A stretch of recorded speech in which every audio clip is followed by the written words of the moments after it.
Hello everybody, what's popping out today? I go by the name Extra, but I am Homeboss Kameda fan, but ni BITV ubugira kandi.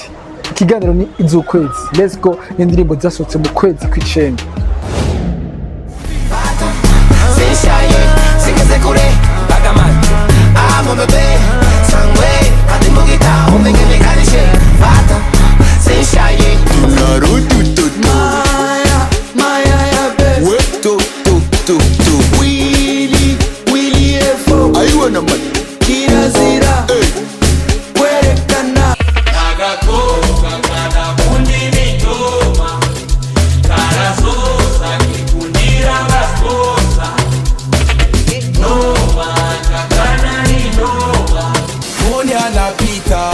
Kizigenza anapita, mtoto ukimwacha wauni watamshika.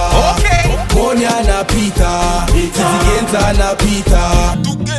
Mu gitutu c'urupfu ni wanaye mana, baranyiyeretse.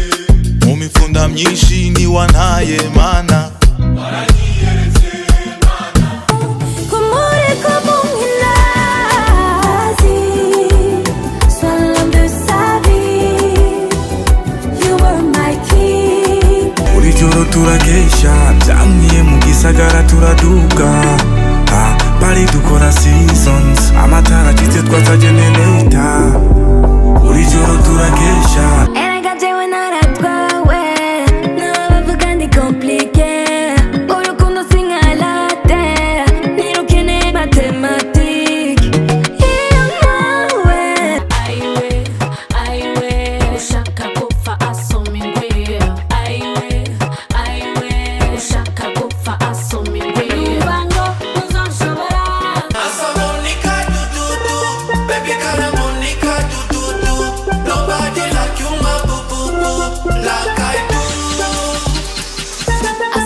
Kuko mvuze kubarenze ntabwo wopfa kwemera, no kubwira kuri mwiza mbega byo byemera, ijambo ushaka kukubwira mbega ryo ryemera, ndagusabye ko mu mwanya nimba wobinkundira. Pesa njo kile kitu natafuta, wananita mabutu na makuta, na ukitaka kiazi vunja tuta, umbo wito kwa milusi ya mifupa. Tuje ngarambo kuri ubujambo, kutegua na ugura pa utagira ijambo.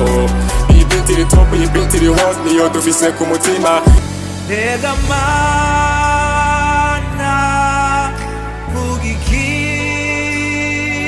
Bugiki. Yo guys, hope you really enjoyed the playlist indirimbo zasohotse mu kwezi kw'icenda. Mubande mudukurikirana kuri YouTube, Instagram, Facebook, TikTok. Hose ni BITV, turabakunda cyane. Ciao ciao.